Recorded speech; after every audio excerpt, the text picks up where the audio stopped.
वेश में आके जब जोहार कर रहा है, यहाँ पर ये जो पूरा कांड चल रहा है, ये पूरा जो अध्ययन चल रहा है, ये उसके तापसु एक तापसु आवा, वो पूरा का पूरा यहाँ पर स्पष्ट कर रहा है। कैसे कर रहा है कि देखिए, जब भगवान हमारे समक्ष आएंगे ना, हमारी भक्ति से प्रसन्न होके, तब हम क्या क्या करने वाले हैं वो इसमें पूरा वर्णन है।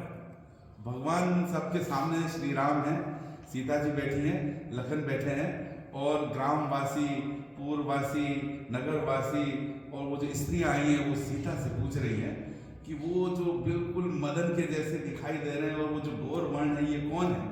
और सीता पल्लू डालकर, भुएं तिरछी कर, थोड़ा सा ऐसे होके और मन में सकुचाती हुई कह रही है। पहले क्या कह रही कि गौर वर्ण जो है वो तो लखन है, फिर अपने पति का परिचय दे रही। तो भगवान सामने आ गए हैं और हम पहचान नहीं पा रहे हैं। अब वो क्या मन में आ रहा है, इतने सारे सवारियां बनाई हैं, इतने सारे वाहन बनाए हैं, इतनी सारी शयन की चीजें बनाई हैं, इतना सारा भोजन बनाया है, अमृत के समान भोजन बनाया है, और इन सबको इनको जो इनको भोगना चाहिए था, इन सबको त्याग करिए आगे। इसका मतलब क्या होता है? इसका मतलब ये हुआ, वो स्नेह करिए, ये ब्रह्मा से नहीं रचा गया है, ये ब्रह्मा ने नहीं रचा है, ये ब्रह्मा की विधि के बाहर के लोग हैं। चूंकि उनसे नहीं रचा गया तो अपने सम्मान को बचाने के लिए उन्होंने इनको वन में भेज दिया। चूंकि अब ये वन में आ गए हैं तो ये हमारे नयनों का आनंद है कि हम इनके दर्शन कर पा रहे हैं, तो वो उधर भी उनको धन्यवाद दे रही। देखिए, यहाँ पे दोनों चीजें साथ साथ चलती हैं हृदय में। जब प्रभु हमको हमारे सामने आते हैं तो हम सकुचाते हैं, प्रणाम भी करते हैं, और मन में संदेह भी होता है, ये है भी कि नहीं है। आप प्रणाम भी कर रहे होते हैं और ये भी संदेह उपज रहा होता है भी कि नहीं। अब वो कैसे आगे की बातें चल रही है, तो जब वहां से वो जब गमन की बात करते हैं कि अब हमको यहां से चल रहा है, तब सबके ऊपर जैसे वज्रपात हो गया। वो कंद मूंद जो वो लाए थे, वो उसको उनके प्रसाद के रूप में उसको ऐसे ले रहे थे जैसे रंग को स्वर्ण मिल गया हो। वो मनस वाले लोग अब अंदर से समाप्त प्राय हो रहे और आंखों से नीर बहने लग गए और वो आगे चले जाते हैं। अब आप देखिए, हम आम जनों के लिए जो भक्ति है ये किस रूप में बढ़ती है आगे। भगवान श्री राम किस तरह से आदर्शों में हमको प्रस्तुत करते हैं कि वाल्मीकि आश्रम जैसे ही आता है, वाल्मीकि के सामने जाकर उनकी सुहार करते हैं, उनका अभिवादन करते हैं, उनको सम्मान देते हैं, और उसके बाद पता है क्या कहते हैं? उसके बाद वो कहते हैं कि मैं कितना भाग्यवान हूँ कि मुझे अपने पिता के वचनों को पूर्ण करने का अवसर मिला। मैं कितना भाग्यवान हूँ कि कौशल्या जैसी मेरी माँ है। मैं कितना प्रतापी हूँ कि भरत जैसा राजा मेरा भाई है। अब आप देखिए, जो एक पूरी नकारात्मक स्थिति है उसको सकारात्मक कैसे कर दिया। और सकारात्मक वही कर सकता है जो हृदय से उनको अपनाता हो, अंगीकार करता हो।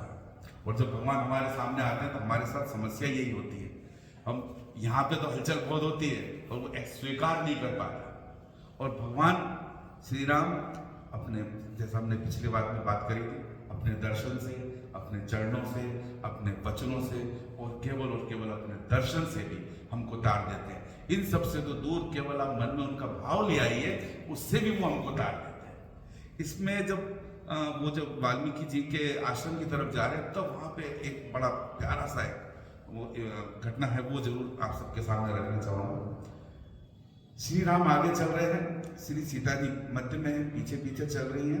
पीछे पीछे चलते वे देख रही हैं कि श्री राम के पग कहाँ कहाँ हैं। उन पगों से बचाते हुए अपने पग रख रही है, क्योंकि वो मेरे प्रभु हैं। उन पगों की, उन चरणों की रक्षा करना जरूरी है।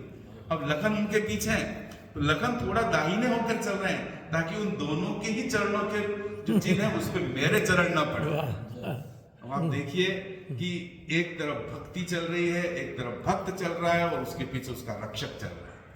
ये तीन जब साथ चलते हैं और ये तीन भावनाएं जब हमारे अंदर आती हैं, तब जाके हमारा जीना सार्थक होता है।